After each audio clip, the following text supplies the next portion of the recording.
السلام علیکم ورحمۃ اللہ وبرکاتہ۔ دوستو، والدین کی خدمت پر ایک بڑا عجیب واقعہ ہے۔ حضرت مفتی تقی عثمانی صاحب دامت برکاتہم وہ اپنا قصہ، اپنا واقعہ بیان کرتے ہیں کہ 1974 میں یعنی 1974 میں میرے والد صاحب یعنی مفتی شفیع عثمانی صاحب رحمۃ اللہ علیہ بیمار تھے۔ میں ان کی خدمت میں رہا کرتا تھا اور میں نے اپنا دفتر یعنی اپنا آفس انہی کی رہائش گاہ کے قریب میں بنا لیا تھا، اپنا دفتر بھی، تاکہ والد صاحب جب بھی کوئی خدمت کے لیے آواز دیں، بلائیں تو فوراً میں حاضر ہو سکوں، ان کی خدمت کر سکوں۔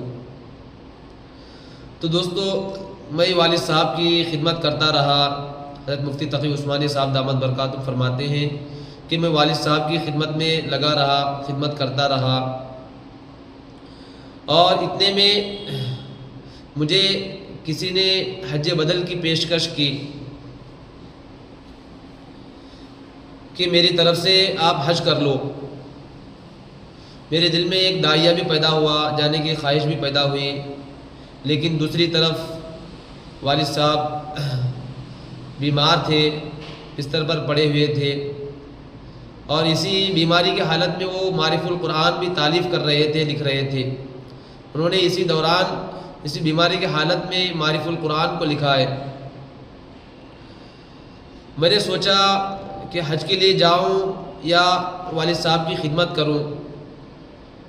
دل میں تو داعیہ پیدا ہو رہا تھا کہ حج کے لیے جاؤں، کیونکہ پیچھے میرے بڑے بھائی وغیرہ بھی موجود تھے جو والد صاحب کی خدمت وغیرہ کر سکے۔ میں نے والد صاحب کے سامنے اپنی پیشکش رکھی کہ فلاں صاحب نے مجھے حج بدل کی پیشکش کی ہے۔ تو والد صاحب رحمۃ اللہ علیہ نے کہا ٹھیک ہے، آپ چلے جاؤ حج کے لیے، کوئی حرج نہیں۔ لیکن بعد میں دوستو میں سوچتا رہا کہ والد صاحب صاحب فراش ہیں، بستر پر پڑے ہوئے ہیں، میں ان کی خدمت میں لگوں یا حج کے لیے جاؤں۔ لیکن میرے دل نے جواب دیا کہ آپ خدمت کے لیے رہ جائیں، آپ کا حج تو یہی ہے، یہی آپ کا حج موجود ہے۔ تو چنانچہ میں نے اپنے حج کے جانے کے ارادے کو کینسل کیا۔ والد صاحب رحمۃ اللہ علیہ نے مجھے قریب بلا کر پوچھا کہ آپ تو حج کو جانے والے تھے، آپ کا حج کیا ہوا؟ میں نے کہا کہ میں نے اپنے حج کو جانا کینسل کیا ہے، کیونکہ میں آپ کی خدمت میں رہنا چاہتا ہوں۔ اللہ نے میرے لیے حج یہی رکھا ہوا ہے، کیونکہ دوستو حدیث کے اندر آتا ہے نا کہ اولاد ایک نگاہ، محبت کی نگاہ ماں باپ کو دیکھ لے محبت کی نگاہ سے، تو اللہ تعالیٰ اولاد کو حج اور عمرہ کرنے کا ثواب عطا فرماتے ہیں۔ تو والد صاحب رحمۃ اللہ علیہ نے دوستو مجھے دعا دی کہ تقی عثمانی، تم اتنی بار اللہ کی بارگاہ میں جاؤ گے کہ لوگ رشک کرنے لگیں گے۔ والد صاحب کی یہ دعا تھی۔ چنانچہ والد صاحب کا انتقال ہو گیا۔ اللہ کا کرنا ایسا ہے کہ والد صاحب کے انتقال کے بعد میں ہر سال حج کو جا رہا ہوں، اور سال میں کم سے کم 3 مرتبہ کی حاضری مجھے نصیب ہوتی ہے۔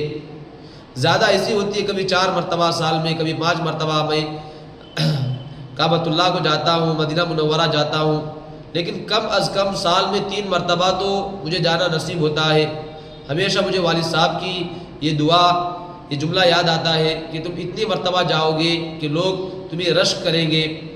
تو جب سے والد صاحب کا انتقال ہوا ہے، اللہ کا کرنا ایسا ہے کہ ہر سال میں 4 مرتبہ 5 مرتبہ حاضری کی توفیق نصیب ہوتی ہے۔ تو میرے محترم بزرگوں اور عزیز دوستو، کہنے کا مطلب یہ ہے کہ جو بھی اولاد ہیں والدین کی خدمت کریں گے، والدین کی دعائیں لیں گے، تو والدین کی دعائیں اولاد کے حق میں ضرور قبول ہوتی ہے۔ تو دوستو ہمیں چاہیے کہ جس کے بھی ماں باپ زندہ ہیں، موجود ہیں، تو ان کی جتنی ہو سکے، اپنے سے جتنا ہو سکے انہیں خوش کرنے کی کوشش کریں، ان کی خدمت میں لگے رہیں۔ آج کل اولاد، ماں باپ تھوڑے سے بوڑھے ہو جاتے ہیں، ماں باپ بیمار ہو جاتے ہیں، تو انہیں دیکھنا چھوڑ دیتے ہیں، ان کے علاج معالجہ ان کا خرچ دینا بند کر دیتے ہیں، تو دوستو ہمارے لیے بڑی بد نصیبی ہے، ہمارے لیے بڑی محرومی ہے۔ ماں باپ کی ہم خدمت کریں، ماں باپ جیسے بھی ہوں وہ ہمارے ماں باپ ہیں، چاہے ماں ہو چاہے باپ ہو، ان کی خدمت کر کے ان کی دعائیں لینے والے بنے۔ اللہ تعالیٰ ان کی دعاؤں کی برکت سے ہماری دنیا بھی بناتے ہیں اور ہماری آخرت بھی بناتے ہیں۔ فرمایا کہ ماں باپ کی دعاؤں کی وجہ سے، ماں باپ کی خدمت کی وجہ سے ہمارے رزق میں بھی برکت ہوتی ہے، ہمارے روزی میں بھی اضافہ ہوتا ہے۔